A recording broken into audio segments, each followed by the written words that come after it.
A graça e a paz, Igreja do Senhor, que o Espírito Santo venha abençoar a todos. Tive um pouco recolhido mediante várias missões, mas graças a Deus, cumprindo todas elas, estamos de volta para a honra e para a glória do Cordeiro. Amém?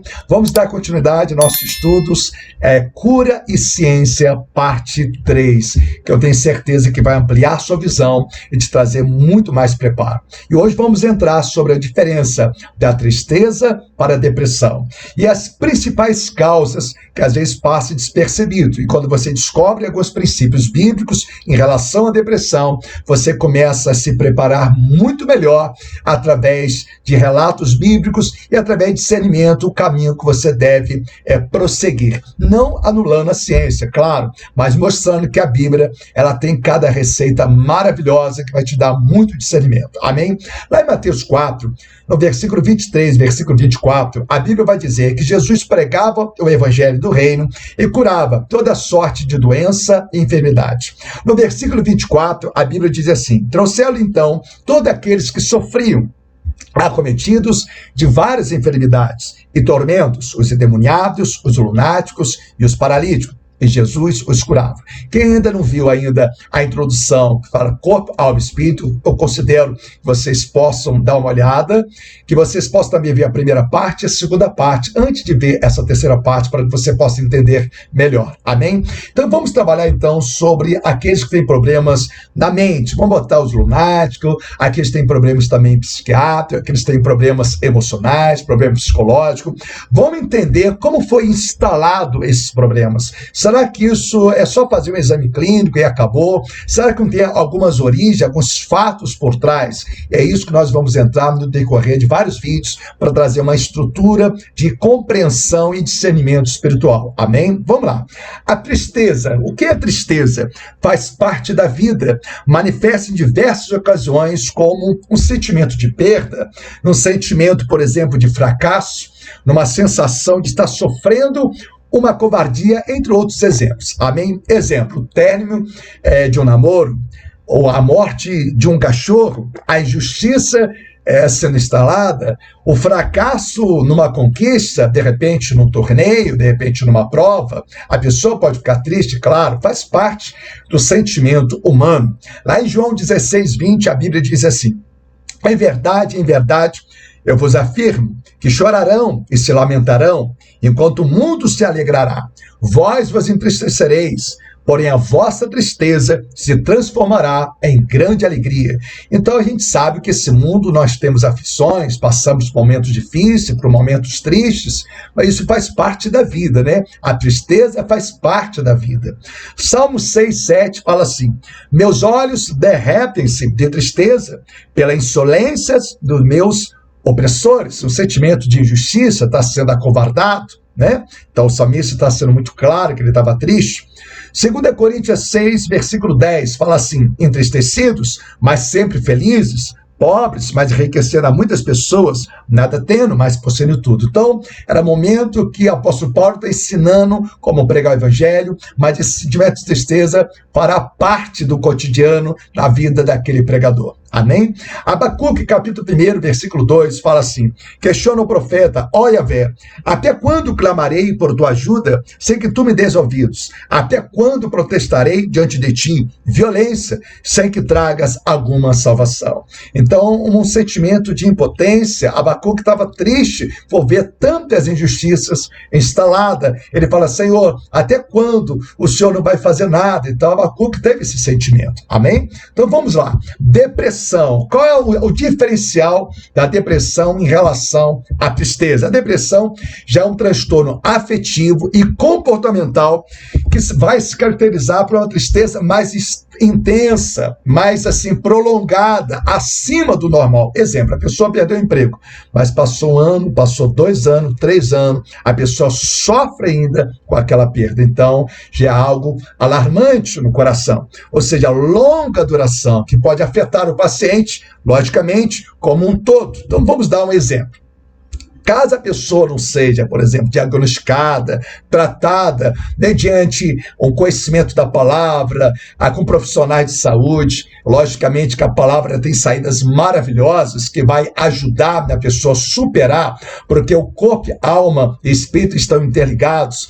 Porque se a pessoa não está interligada, por exemplo, com Deus, os pensamentos estão negativos, estão fragilizados, os pensamentos, às vezes, é um sentimento de fracasso, e isso pode materializar também no corpo, claro, mas também há situações clínicas. Mas quando a gente tem uma aliança com Deus, há também algo que pode mexer nessa situação clínica. A gente vai gradativamente explicando sobre isso. Quando é diagnosticado precocemente, pode ser tratado de uma forma sábia, logicamente pode ter até um tratamento ou um controle da situação, claro. Mas também há um senso de carga, um senso que confronta as suas emoções, um senso, muitas das vezes, de cobrança. E se não for cuidada, a pessoa pensa até em suicidar, em tirar a sua vida, a gente sabe, ou seja, se não for tratada de uma forma adequada. Ou seja, segundo especialista, muitos podem até, e é óbvio, achar que está sendo carga para as pessoas, mas quando é adequadamente observada, acompanhada, pode sim readquirir o bem-estar da pessoa. Então vamos ver alguns fatos que ocorrem numa pessoa com depressão e vamos olhar à luz da Bíblia sobre alguns princípios que precisam ser observados. Amém? Vamos lá. Desgaste emocional, fadiga, cansaço extremo, logicamente, que pode se tornar sintomas de uma depressão. A pessoa está numa fadiga extrema, ela está com suas energias, parece que ela não tem força, ela não quer fazer nada mais. Observa que fala, por exemplo, lá em 1 Reis, no capítulo 19, no versículo 4, a Bíblia diz assim: quanto a ele, fez pelo deserto a caminhada de um dia, e foi sentar-se debaixo de um pé de giesta, uma espécie de arbusto, e ali orou, pedindo para si a morte, dizendo: agora basta, ó Yahvé, retira minha vida, pois não sou melhor que meus pais. Então, você vai observar que Elias venceu ali os profetas de Baal, venceu ali aqueles profetas do adversário, que servia outros deuses, mas ele estava num desgaste emocional muito grande. Bastou agora Jezabel o ameaçar, ele agora está tão desgastado que ele acha melhor a morte. Então ele precisava o quê? De ajuda, ele precisava de um apoio. E quem vem trazer ajuda para ele? Deus envia um anjo que por 2 vezes desperta Elias para oferecer pão na brasa e a botija de água. Então, pessoas, às vezes, quando está num desgaste emocional, ela precisa de ajuda, ela precisa de um descanso, ela precisa de ter uma mão estendida para que possa estar no lugar dela, compreendê-la e conversá-la e dialogá-la. Por isso que muitas das vezes é bom a pessoa conversar com o psicólogo. Eu sempre aconselho o psicólogo que tenha princípios de Deus, princípio cristão, que isso vai ajudar muito mais. Eu acho que é um bom conselho para todos nós. Amém? Vamos lá. Elias, depois de ter tido uma vitória com os profetas de Baal, ele sente um desgaste emocional. Então, ele é atingido por quê? Por uma profunda aflição diante de uma simples ameaça. Eu não vou dizer depressão, mas ele tem uma crise de aflição muito grande. E a gente sabe que na depressão há crises, há altos e baixos. Então, estou trazendo aqui só como exemplo de uma crise de aflição.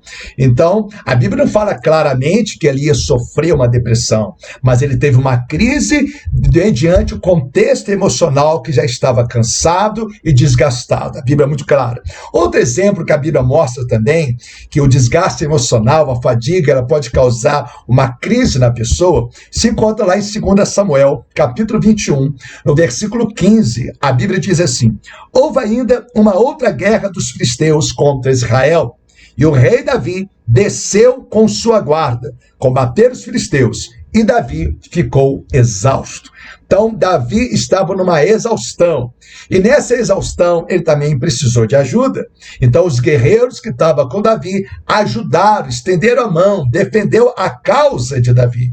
Às vezes, tem pessoas que estão passando por problemas emocionais gravíssimos. Ela precisa de ajuda, ela precisa de apoio, ela precisa de diálogo, ela precisa ser compreendida. Ela precisa entender o ponto, a causa, onde ocorreu. Ela precisa chegar aos fatos. mas com muito amor, com muito carinho, porque ela já está fragilizada. Então é importante nós compreendermos isso. E hoje vamos passar uma série de fatos, uma série de princípios, mostrar para que a pessoa que sofre com depressão, ela possa compreender e de repente trazer uma grande reflexão interior com ela mesma, para que ela possa, de repente, ter uma percepção mais afiada. Isso vai ajudar muito no tratamento que ela possa estar passando na sua vida, que pode ter origem, logicamente, clínica, mas pode ter origem também espiritual, mas aquela origem clínica pode também ter sido um dia criado mediante alguns acontecimentos, ou seja, pode ter materializado.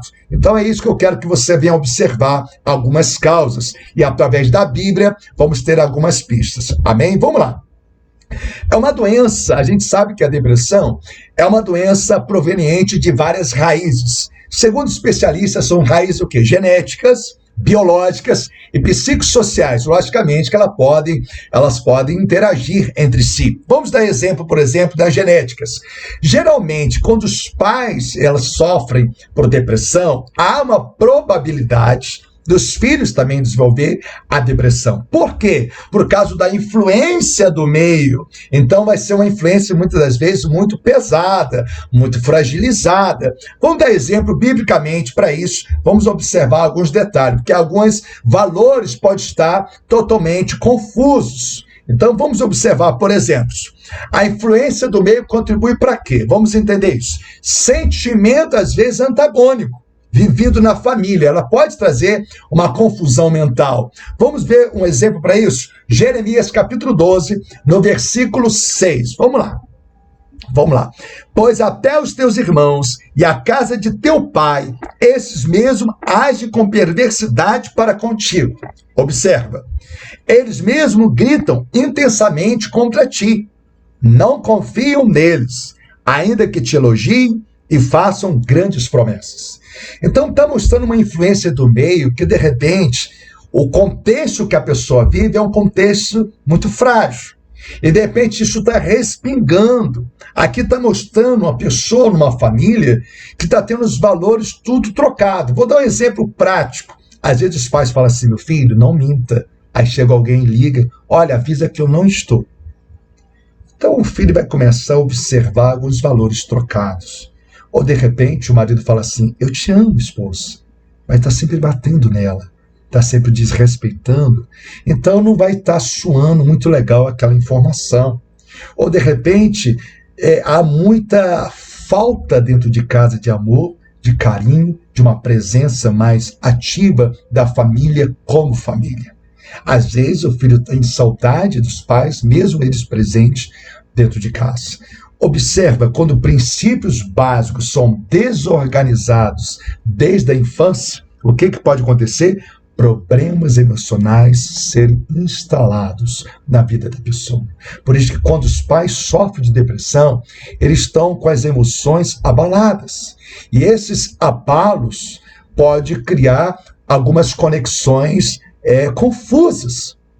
E não vai conseguir transportar para os filhos, ou às vezes é o marido para a mulher para o marido, de uma forma equilibrada. E isso vai criando um efeito cascata na família. Vamos observar que em Jeremias 12:6, a Bíblia fala que há uma família que estava, por exemplo, vamos trazer aqui para uma prática, família que estava no pé de guerra, mas queria exigir do filho um equilíbrio mental. E tem muitas crianças, às vezes, vai fazer um exame, é imperativo. Mas, às vezes, o meio que convive tem contribuído para isso. Então, é muito importante, quando tiver no profissional de saúde, relatar o meio que convive. Olha, é um meio de injustiça, é muita briga. Então, quando o profissional ele percebe isso, ele começa a identificar e fazer você entender. De repente, a gente começa a observar onde surgiu esses fatos. Olha outro exemplo aqui, 1 Pedro 1,18.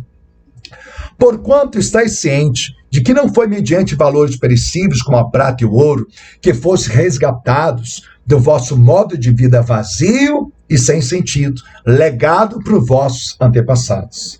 Às vezes a pessoa ela começa a adquirir um certo estado emocional adulterado dentro da própria família. há uma cobrança, há um sistema, muitas das vezes, de opressão, uma cobrança extrema. Eu lembro de um caso de uma senhora que ela obrigava as filhas a namorarem somente com um homem rico. Se não fosse homem rico, ela não poderia namorar. Pelo contrário, ela levava surra de fio de telefone, aquele telefone antigo da época. Então, ela era uma opressão que ela vivia dentro da própria casa. Então, ao mesmo tempo, a mãe queria transmitir amor. Então, havia uma incoerência, então havia um conflito mental na vida daquela menina. Observa, a Bíblia diz aqui, Mateus 14, no versículo 8, diz assim: foi então que ela, influenciada por sua mãe, pediu: dai-me aqui, num prato, a cabeça de João Batista. Observa que a mulher, a mãe, ela influencia negativamente a filha para pedir a cabeça de João Batista.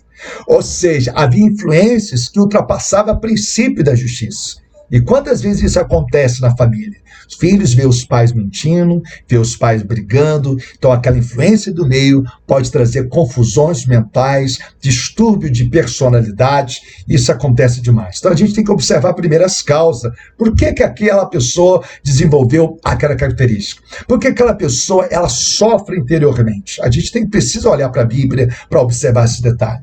Lá em 2 Crônica 22:3, a Bíblia diz assim: Acasias também andou nos caminhos da família de Acabe, porquanto sua mãe lhe dava conselhos insensatos. Observa, Acasias, ele tinha atitudes totalmente desproporcional a um ato de justiça. Mas por quê?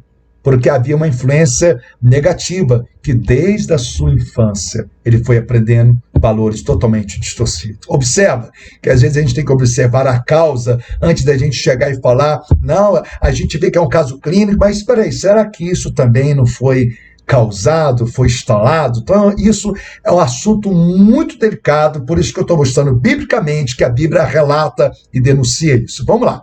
O segundo fato, então falamos da influência do meio. O segundo fato que ocorre quando a pessoa desenvolve uma depressão sem perceber. Vamos lá. Favoritismo na família, ou seja, um sentimento de rejeição. Também causa transtorno de personalidade. Um exemplo claro, vamos lá. Gênesis capítulo 25, no versículo 28. A Bíblia diz assim: Isaque preferia Esaú, porque gostava de comer de suas caças. Rebeca, entretanto, preferia Jacó. Então, havia no coração de Esaú já uma mágoa. Havia no coração, havia uma disputa entre os irmãos causada pelos pais. Então, o favoritismo pode deixar marcas sangrentas na alma dos filhos. Quantas vezes eu já vi assim, mães que têm mais de um filho? Isso aqui é o meu caçulinha. E o filho mais velho ficou com raiva, ficou sentindo, abandonado, rejeitado, um complexo de prioridade. Isso acontece demais nas famílias. Aconteceu aqui, entre Isaac e Rebeca. Cada um preferia um filho. Então, quando os pais não percebem isso, não conseguem dar atenção para os filhos de forma igualitária, alguns conflitos começam a surgir no seio da família. Então, a gente tem que observar as causas. Observa, até entre os discípulos havia essa disputa. Observa lá em Marcos 10, 36, 37, a Bíblia diz assim: Elis indagou Jesus: que quereis que eu vos faça? Versículo 37, no capítulo 10. Ao que rogaram: permite-nos que na tua glória nos assentemos, um à tua direita e o outro à tua esquerda. Ou seja, até entre os discípulos havia disputa. E a gente sabe que a sociedade, ela estimula a competição, a disputa, mas quando isso ocorre dentro de casa, o complexo de inferioridade, de rejeição, de impotência começa a ser instalado na mente da pessoa. Vamos lá. Outro detalhe, Lucas 22, 24 ao 26, fala assim: E surgiu também uma discussão entre eles acerca do qual deles deveria ser considerado o mais importante. Mas Jesus lhes ponderou: os reis das nações são os senhores delas, e os que exercem autoridade sobre os povos são chamados de benfeitores. Entretanto, vós não sereis assim. Ao contrário, o maior entre vós seja como o mais jovem, e aquele que governa como que serve. Então, entre os discípulos também havia uma disputa daqueles que brilhassem mais. E quando isso é mal administrado, ou seja, os valores de respeito, de igualdade dentro da família, e começam os conflitos emocionais. A Bíblia é muito clara que até entre os discípulos ocorria isso. Então vamos lá observar. Outro detalhe, quando a gente observa a história de Davi e Saul, quando que Saul começa a ficar com raiva de Davi? A Bíblia fala que eles saíram da batalha, que eles venceram lá Saul, o exército de Saul, venceram os filisteus, e voltou também Davi da batalha. E aquelas mulheres começaram a tocar o tambor, começaram a tocar o pandeiro, né, o tamborim lá, e começou então cantar uma música. Vamos lá, fala assim, 1 Samuel 18, do 7 ao 9. E as mulheres dançavam e cantavam. Saul matou milhares e Davi dezenas de milhares. Então Saul se indignou, ficou muito irritado ao ouvir esse refrão e exclamou: ora, a Davi atribuíram a morte de dezenas de milhares, mas a mim somente milhares. Então, o que aconteceu? Saul se sentiu inferior. Então, ele não se sentiu favorito. Então, o que aconteceu? Aquela foi a seta que entrou em Saul. Por quê? Ele se sentiu inferior. Observa isso. Ao continuar assim, só lhe faltará conquistar o meu reino. E desse dia em diante, Saul começou a nutrir um forte sentimento de inveja de Davi. Isso acontece demais. A pessoa começa a se sentir oprimida dentro de casa, porque ela foi esquecida, porque teve mais filhos, ou seja, foi colocada em segundo plano. Isso acontece demais. E o que acontece quando a pessoa ela sente isso, às vezes, dentro da própria família, dentro da própria casa? Começa a haver uma fuga, começa a haver o grito da alma, ou seja, a pessoa começa a querer chamar a atenção, por exemplo, dos pais. Quantas vezes você tem observado, às vezes, filhos que os pais não param em casa, e às vezes quer chamar a atenção dos pais, e começa a fazer um montão de arte, ou seja, simplesmente está falando: pai, mãe, eu estou aqui. Vamos observar então. A pessoa começa a criar então uma fuga, um mundo ilusório, ou seja, um mundo fake news, o mundo criado na mente da pessoa. E isso, às vezes, a pessoa cresce e na sociedade a pessoa ainda ela quer comprovar algo, quer comprovar que ela pode, porque há uma falta, há um vazio, há muitas das vezes algo oco na personalidade. Vamos lá, a pessoa foge da realidade. Popularmente falando, a pessoa começa a viajar na maionese, ou seja, cria-se um falso eu, ou seja, cria um eu falso, um super eu. E nesse super eu, ela tem uma necessidade de ser preenchida. Como ela foi confrontada nas suas emoções, qual é a necessidade que ela começa a querer comprovar? Ela tem a necessidade de ser perfeita, ela tem a necessidade de um bode expiatório, sempre trazer a culpa para outras pessoas. Ela tem uma necessidade ardente de provar que é capaz. Ela sente a necessidade sempre de provar alguma coisa para outras pessoas. Como sempre sente a necessidade de chamar a atenção, ainda que quebra todas as regras, mas quer chamar a atenção. Um exemplo disso você pode observar lá em Gênesis, no capítulo 28, no versículo 6 ao versículo 9. A Bíblia diz assim: Esaú percebeu que Isaque tinha abençoado Jacó. Sentimento de rejeição, Esaú. E eu havia enviado a Padã Arã para escolher ali uma esposa. E que ao abençoá-lo, deram-lhe também a orientação de não se casar com uma mulher cananeia. Então os pais falaram assim: olha, Jacó, você tem que agir assim, assim, assado. Esaú ouviu isso. Falou assim: vou fazer tudo diferente para provocar os seus pais, para chamar a atenção. Porque ele estava com raiva, ele se sentiu rejeitado, ele estava machucado. Então observa, olha só o próximo versículo que a Bíblia está dizendo. Olha, observa. Versículo 7. E Jacó obedecera a seu pai e sua mãe e partira para Padã Arã. Versículo 8. Então, no Gênesis 28. Esaú soube que as filhas de Canaã eram mal vistas por seu pai Isaque. Foi Esaú à casa de Ismael e tomou como mulher a lindas que já possuía. Malate, filho de Ismael, neto de Abrão, irmã de Nebaiote. Ou seja, Esaú faz tudo o contrário ao que os seus pais queriam. Por quê? Ele estava ferido, e uma pessoa ferida, ela fere outras pessoas. Uma pessoa com sentimento mal resolvido, ela vai trazer o rebote, né? Ela vai mostrar o trauma que ela tem com atitudes. Então, ela foi ferida. Então, a pessoa ferida não tem como trazer, muitas vezes, amor. Ela vai ter dificuldade. Pelo contrário, ela vai querer comprovar sempre algo e chamar a atenção para que ela é capaz. Observa que é assim que agiu Esaú. Ou seja, pessoas, ela começa a ficar obsessivas, dogmática, ela esconde seus sentimentos, ela vive num mundo fake. Ou seja, ela vai ter um risco maior de desenvolver de um quadro de depressão, ou seja, ela tem uma probabilidade maior, isso é uma coisa óbvia, né? Então, olha, por exemplo, em Gênesis 27, versículo 41, fala assim, Esaú, depois disso, passou Esaú a odiar a seu irmão Jacó, porque ele foi traído, ele se sentiu rejeitado, por causa da bênção, ou seja, um sentimento de rejeição. A bênção que seu pai lhe determinara, e prometeu a si mesmo, estão próximos dias de luto de meu pai, então matarei meu irmão Jacó. Olha como que está as emoções de Esaú. Então ele tem que criar um mundo dele. Ele tem que criar Esaú um mundo que está tudo bem, que ele é capaz, que ele pode tudo.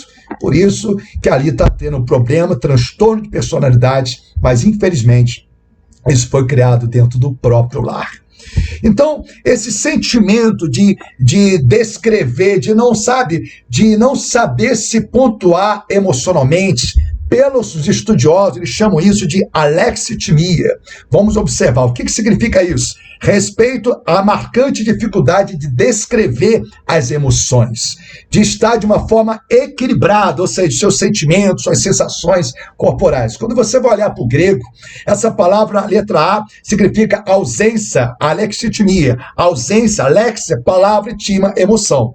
Ou seja, um dos principais sintomas é o quê? É a confusão entre as sensações e os sentimentos. Então, pesquisa, muitas das vezes falam lá na Universidade dos Estados Unidos, vai dizer o quê? Que os sentimentos psicológicos, ela pode ser causas de grandes concentrações de pessoas que desenvolveram cânceres gravíssimos. Por quê? Desenvolveram transtorno de personalidade adulterada pelas emoções. Isso está na pesquisa dos Estados Unidos, da Universidade de Stanford. Eu não sou bom no inglês, mas eu achei isso aqui muito interessante nós observarmos, tá bom? Vamos lá, vamos observar exemplos de conflitos emocionais. Salmo 129, versículo 1 ao 2, ela testifica isso. Fala assim, desde a minha juventude, muitas vezes fui oprimido. Israel, que eu diga, muito me angustiaram desde a minha mocidade, contudo não prevaleceram contra mim. Outra causa, algumas causas que também pode ser o estopim para a depressão que causa nas pessoas. Causas prováveis, vamos lá. Anseios sentimentais que não foram preservados ou estimulados. Ou seja, pais extremamente exigentes, leva tudo no ferro e fogo, e crítico, ou seja, qualquer sucesso que o filho tem, se torna algo corriqueiro, não é valorizado, não é estimulado, não é honrado. Ou seja, pessoas que têm a falta do afeto materno ou paterno, da família, o incentivo, o apoio, o elogio, ele é mais propenso de desenvolver uma depressão. Isso é uma coisa muito clara. Outra coisa muito importante nós observarmos sobre algumas causas que podem causar também depressão é o ganho secundário. Aí você poderia falar, pastor, o que é ganho secundário? Vamos dar exemplo bíblico para nós entendermos. 1 Reis, no capítulo 21, no versículo 5 ao versículo 7, a Bíblia diz assim, sua esposa Jezabel aproximou-se dele e questionou, por que estás tão chateado a ponto de rejeitares a comida? Ele lhe respondeu, porque falei a Nabote, o jezreelita, vende-me a tua vinha, ou se preferires te darei em troca outra vinha. Mas ele prontamente retrucou, não te entregarei minha vinha. Então Jezabel, sua mulher, o admoestou, é assim que governa sobre o reino de Israel? Levanta-te, come e alegra o teu coração. Eu mesma te darei a vinha de Nabote, de Jezreel, em tuas mãos. Observa, quem era o rei? Era Acabe. Mas quem decidia? Era Jezabel. Ou seja, mas por que era muito mais cômodo? Por que Acabe aceita? Porque era cômodo para ele. Quantas vezes pastores não decidem nada? Muitas das vezes é a esposa que decide. Muitas das vezes, ministérios que estão fragilizados, porque às vezes tem a pessoa ela está pregando a palavra, ou às vezes tem uma esposa que está casada com o esposo, e às vezes não tem para onde ir, e ela fica se sujeitando a covardias, fica muitas das vezes sendo escorraçada, apanha, porque não tem para onde ir. Então, o ganho secundário significa uma dependência que tem daquela situação. Ou às vezes a pessoa mora com o parente, mora com o tio, mora com a tia, e tem que suportar aquele ambiente tóxico. E aquele ambiente tóxico está fazendo mal para aquela pessoa. Quantas vezes, às vezes aquela mulher não suporta mais, ela apanha do marido, mas não tem o que comer, não tem uma autossuficiência, não tem uma subsistência, então tolera. Ou às vezes líderes espirituais que a mulher não acompanha, mas muitas vezes desenvolve um papel importantíssimo. De repente é o que marca a agenda, de repente é o que faz as coisas técnicas. Então, mesmo que aquela pessoa não tenha discernimento, não tenha vida de oração, ele aceita, é cômodo. Ou seja, ele usa só a imagem dele, mas por trás dos bastidores, quem manda é o quê? É a mulher. Às vezes acontece isso em muito ministério. Às vezes o homem é pastor, mas quem decide é o Zezinho, é o assistente tal, é o assistente tal. E aquela pessoa não toma decisão. Por quê? Tem um ganho secundário. Tem algum benefício que aquela pessoa que está por trás ajudando dá para a pessoa. Então a pessoa não exerce verdadeiramente o ministério. Era o que acontecia com Acabe. Foi muito cômodo para ele com a imagem de rei, mas quem decidia era Acabe. Então tem muitas pessoas sofrendo uma opressão dentro de casa, fica escravizado às vezes para o sistema, porque, por exemplo, o filho não tem onde deixar o filho. E muitas das vezes é o avô que cuida, é o pai que cuida, a mãe que cuida, mas aí tem que suportar algumas injustiças, porque não tem onde deixar, não tem com quem pagar. Então fica numa situação de ganho secundário, fica naquela dependência. Então o ganho secundário é quando a pessoa fica numa situação, muitas das vezes, de dependência de alguém para poder executar uma missão.